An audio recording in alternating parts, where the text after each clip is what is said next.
C'est assez énervant en fait d'être pris comme ceci pour des imbéciles. Ça me rappelle un petit peu ce qui s'était passé, rappelez-vous, à la centrale nucléaire de Zaporijjia, où on accusait les Russes de bombarder cette centrale nucléaire.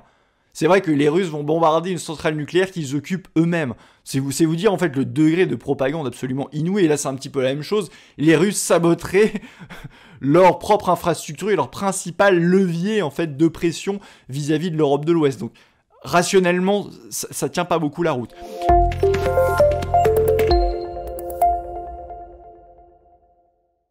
Bonjour à tous. Aujourd'hui, je voulais vous parler d'un événement géopolitique majeur. Évidemment, les fuites des gazoducs Nord Stream 1 et Nord Stream 2. Et quand je parle des fuites, on peut même aller plus loin et parler de sabotage en réalité, parce que les instituts sismologiques ont repéré des explosions au moment de ces fuites de gaz, l'équivalent quasiment de centaines de kilos d'explosifs, pour arriver justement à provoquer ces fuites sur les gazoducs Nord Stream 1 et Nord Stream 2. Et ce qui est intéressant en fait de voir, et ce que je veux analyser, c'est quelque part le récit de propagande qu'on a à l'heure actuelle en France, qu'on subit, mais c'est à peu près pareil dans tout l'Occident. Évidemment, dans une guerre, il y a de la propagande des deux côtés, il y a évidemment de la propagande russe, mais il y a aussi une propagande du camp dit occidental, et je crois que sur cette histoire de Nord Stream, elle est relativement grossière, et c'est la question en fait à laquelle je veux répondre aujourd'hui, c'est est-ce que les Russes ont saboté Nord Stream ? Parce que c'est le discours médiatique qu'on entend. Alors absolument sans aucune preuve, on désigne les Russes qui seraient les responsables du sabotage de Nord Stream. Et vous allez voir que quand on étudie les arguments, ils sont peu crédibles et peu rationnels. Alors ça ne veut pas dire que la Russie est complètement exclue, mais disons que quand on regarde les indices, le faisceau d'indices, on pense rationnellement, encore une fois, on pense beaucoup plus à d'autres coupables éventuels que la Russie.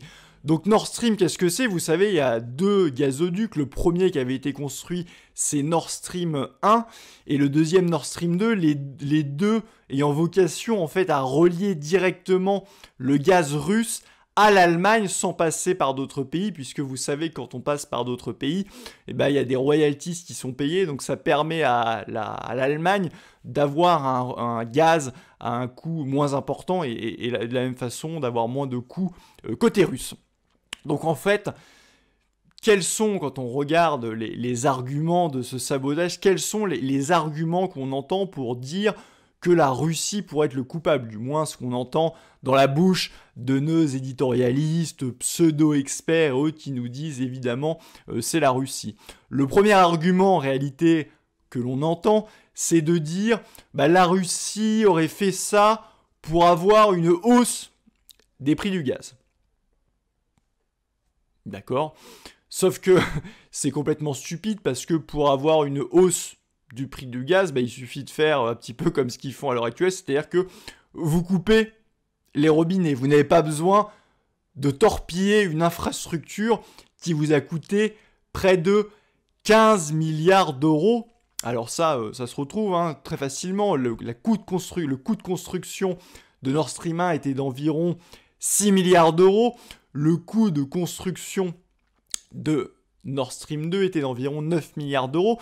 Et il y a un très bon tweet à ce sujet de Nicolas Meillan, qui est un spécialiste de l'énergie des éconoclastes, qui explique très bien que c'est absolument ridicule parce que, en gros, d'un point de vue rationnel et même financier, même une hausse de gaz de 10%, compte tenu de l'investissement initial de la Russie, il faudrait 10 ans pour que cette opération soit rentable. Et comme il le dit très bien, en fait, quelqu'un comme Bruno Le Maire pourrait penser à faire ce genre d'opération, mais quiconque a un peu de notion financière ne ferait jamais ce type d'opération. Donc ça paraît très peu crédible. Donc ça, le premier argument, il tient un peu la route.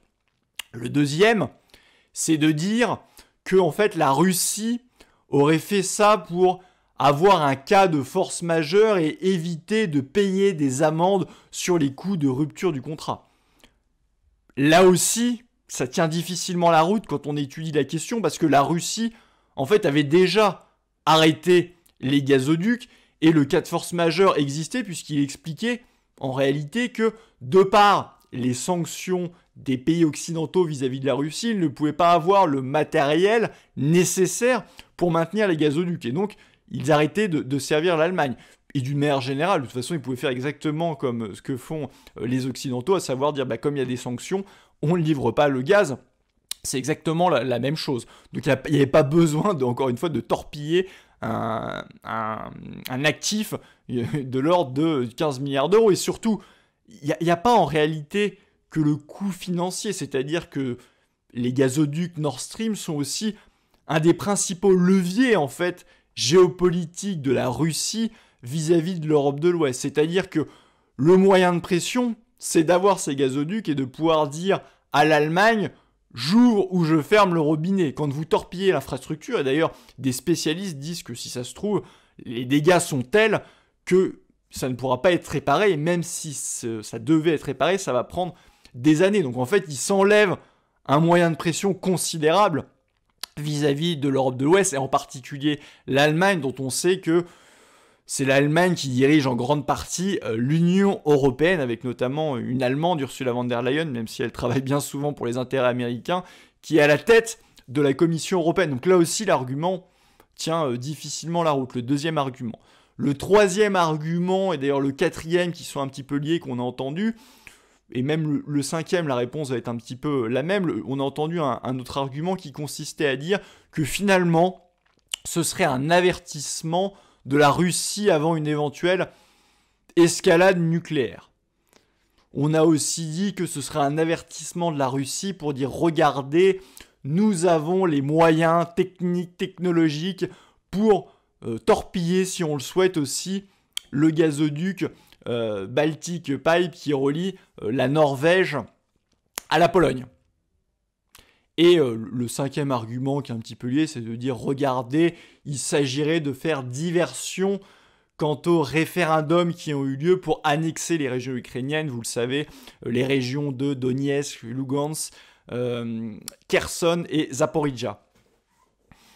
Mais en fait, là aussi, quand on réfléchit rationnellement, ça ne tient absolument pas la route. Si vous vouliez faire diversion ou si vous vouliez montrer votre force de frappe avant une éventuelle frappe nucléaire, justement, plutôt que de torpiller votre actif avec un coût de 15 milliards d'euros et plutôt que de torpiller votre principal levier de pression vis-à-vis de l'Europe de l'Ouest, vous torpillez au contraire directement le gazoduc qui relie la Norvège à la Pologne. Enfin, ça paraît être du bon sens complet. Et donc voilà, là on a fait le tour des seuls arguments en fait qui pourraient accuser la Russie. Le seul argument qui est valable, il ne faut jamais écarter la piste, parce que pour le moment on n'a pas de preuves tangibles, c'est que la Russie aurait les capacités opérationnelles pour le faire. Sauf que la problématique qu'il y a, c'est que cette partie de la mer Baltique où passent ces gazoducs, c'est surveillé comme le lait sur le feu par l'OTAN, parce qu'on sait très bien que cette partie qui va de la mer Baltique à l'Atlantique Nord, c'est la porte en fait de sortie notamment de tous les sous-marins russes, et donc l'OTAN surveille très particulièrement cette zone. Il y a un système de radar un petit peu partout pour voir justement les mouvements russes, et il est très peu probable que la Russie aurait pu mener une telle opération sans être vue par l'OTAN, qui se serait fait d'ailleurs un grand plaisir pour montrer directement les preuves. Donc, encore une fois, c'est jamais à exclure, mais quand on réfléchit rationnellement, accuser la Russie de but en blanc comme ceci, ça n'a absolument aucun sens, et ça montre une volonté, en fait, de propagande qui est complètement irrationnelle. On subit à l'heure actuelle une propagande à ce niveau-là. Évidemment, comme je l'ai dit, les Russes font aussi de la propagande, mais en l'occurrence, nous, H24, dans nos médias, LCI et autres, on subit cette propagande-là, et c'est assez énervant, en fait, d'être pris comme ceci pour des imbéciles. Ça me rappelle un petit peu ce qui s'était passé, rappelez-vous, à la centrale nucléaire de Zaporizhzhia, où on accusait les Russes de bombarder cette centrale nucléaire. C'est vrai que les Russes vont bombarder une centrale nucléaire qu'ils occupent eux-mêmes. C'est vous dire en fait le degré de propagande absolument inouï. Et là c'est un petit peu la même chose.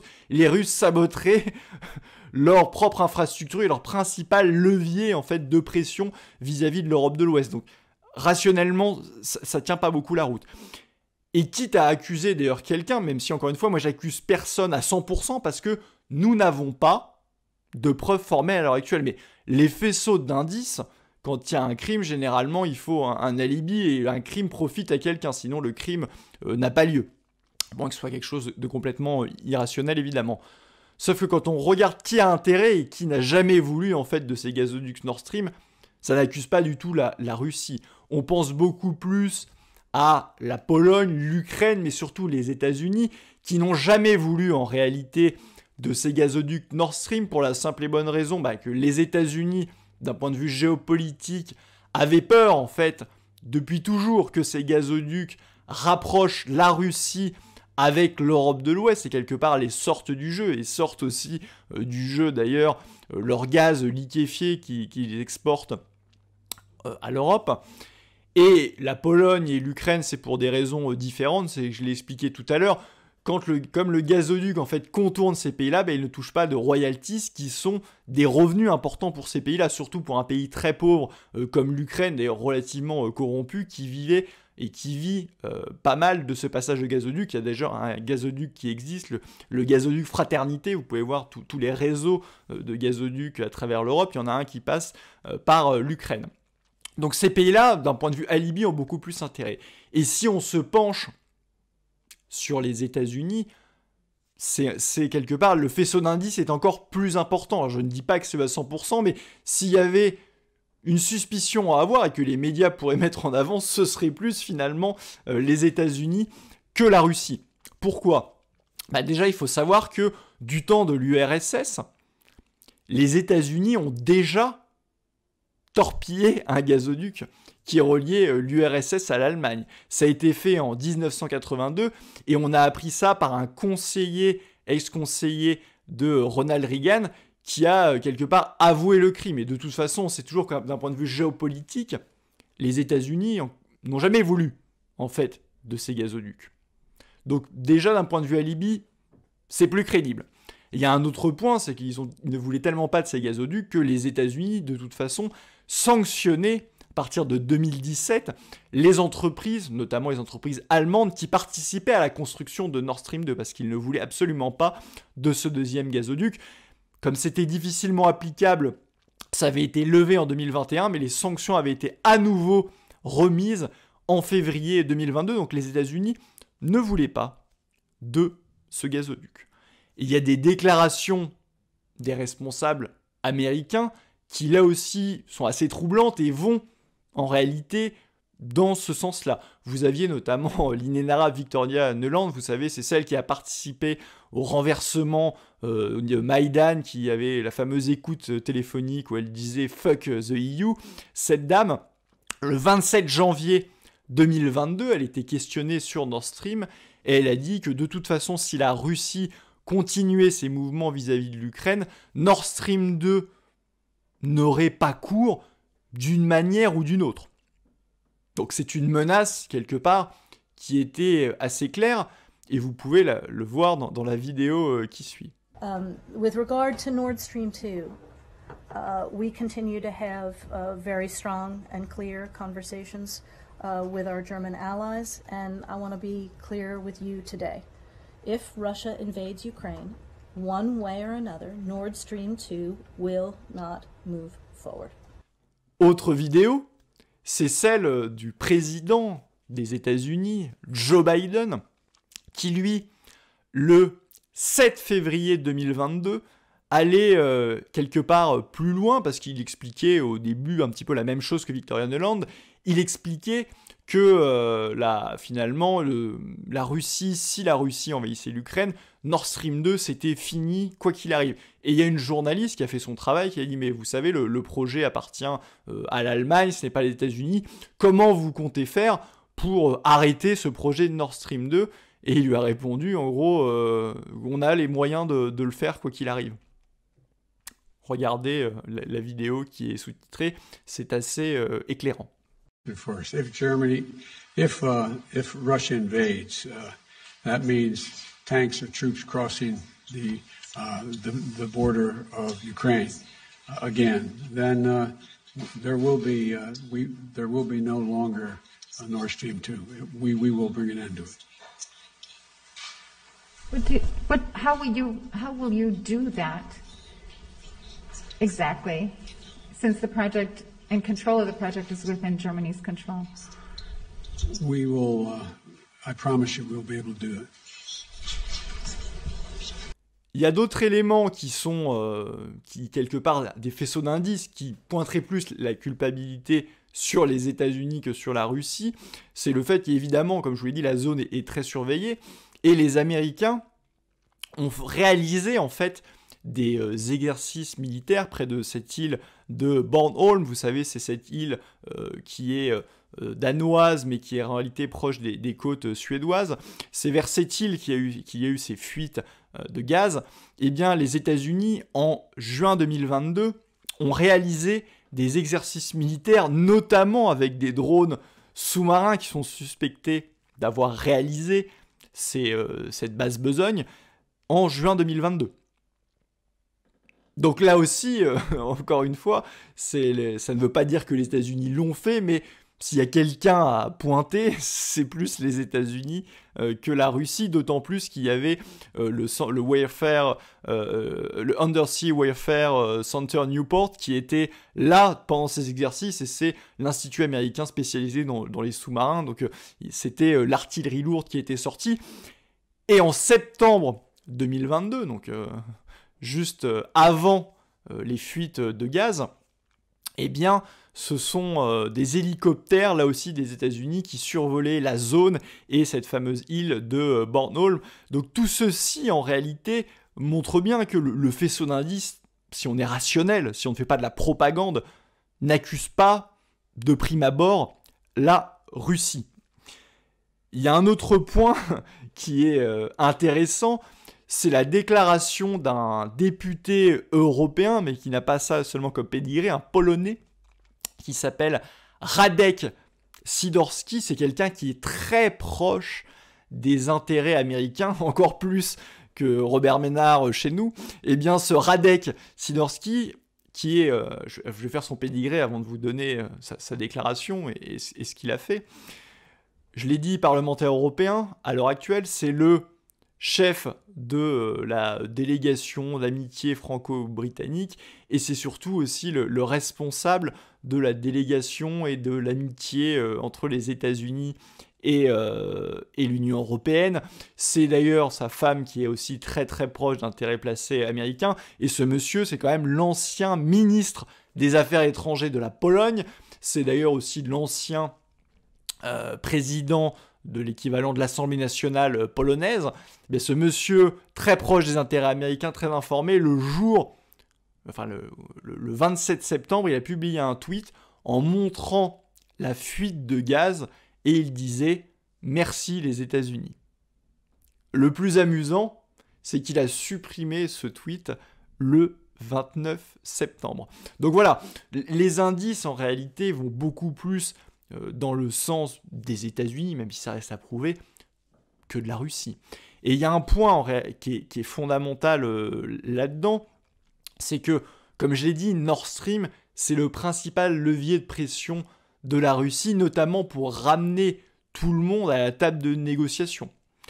Or, on sait qu'il y avait des pressions et des manifestations en Allemagne, parce que l'hiver arrivant, vous savez que l'économie allemande va être complètement à terre, l'industrie allemande dépend du gaz russe, il n'y a pas d'alternative au même coût, en même quantité à court terme, donc l'économie allemande va s'effondrer cet hiver, il va y avoir des problèmes énormes, et il y a une pression populaire, il y a même une partie de la classe politique qui commençait à dire peut-être qu'il faut négocier la paix avec la Russie, avec Vladimir Poutine, en espérant justement que Nord Stream 1 soit redémarrer et que Nord Stream 2 démarre enfin. Eh bien, en faisant exploser ces gazoducs, c'est de la possibilité en fait de paix ou de pression de paix de la part de l'Allemagne qui s'effondre.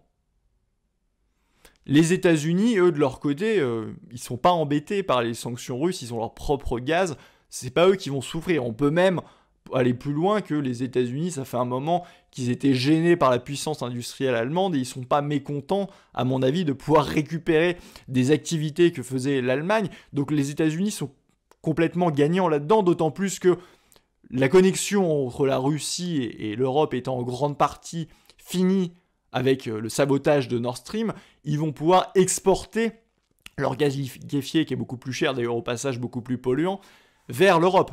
Donc le grand gagnant de cette opération, c'est les États-Unis, et surtout, ça laisse quelque part, ça pousse les dirigeants d'Europe de l'Ouest dans une fuite en avant, puisqu'il y a beaucoup moins d'arguments en faveur de la paix. Donc on est dans une espèce de fuite en avant d'engrenage qui ne bénéficie pas, d'un point de vue géopolitique, à la Russie, parce que la Russie, qu'est-ce qu'elle souhaite ? Elle souhaitait deux choses, visiblement, par son invasion de l'Ukraine, qui est évidemment condamnable d'un point de vue du droit international, mais elle souhaitait deux choses, c'était quelque part annexer les territoires où ils ont fait des référendums, et c'était changer le dirigeant ukrainien, en l'occurrence Zelensky. Ça paraît compliqué pour changer Zelensky, mais ils sont arrivés à une partie de leurs objectifs, et donc la paix était quelque part atteignable. Là, on rentre dans une fuite en avant, une confrontation et une sorte de guerre totale qui amène, encore une fois, d'un point de vue énergétique, d'un point de vue économique, à un suicide de l'Europe. Et s'il était avéré que ce sont les États-Unis qui ont commis cela, amenant à une guerre totale et une fuite en avant, eh bien nos dirigeants auront une responsabilité historique dans l'histoire de servilité, d'aplaventrisme, parce que vous avez vu que personne n'a réagi. Ils ont accusé d'une seule voix la Russie sans aucune preuve, quand bien même la rationalité n'amène pas à condamner la Russie. Donc c'est un événement très important. Je ne parle pas de Troisième Guerre mondiale, mais on est quand même dans un engrenage qui est très inquiétant. Et là-dedans, cet acte de sabotage de Nord Stream sera très certainement un événement qui restera dans les livres d'histoire, et c'est pourquoi je voulais vous en parler, c'est pourquoi aussi je voulais débunker quelque part cette propagande qui est absolument insupportable quand on nous prend pour des imbéciles. Alors moi je suis pas dans le récit manichéen, gentil russe contre méchant ukrainien américain et vice versa, mais en l'occurrence, comme je l'ai dit, on subit cette propagande de notre côté et c'est absolument insupportable d'être pris pour des imbéciles. J'espère que cette vidéo vous a plu, je vous invite évidemment comme d'habitude à mettre un pouce vers le haut, c'est important, il faut commenter aussi la vidéo, abonnez-vous, c'est important. Pourquoi ? Parce que ça aide au niveau des algorithmes de YouTube pour que ça soit vu. Partagez évidemment cette vidéo, et puis d'une manière générale, si vous partagez le combat d'une France indépendante, libre, non alignée, évidemment que ce n'est pas le cas à l'heure actuelle dans le cadre de l'Union Européenne et de l'OTAN, eh bien je vous invite à adhérer à Génération Frexit. Vous retrouvez là aussi le lien en descriptif, et je vous dis à bientôt.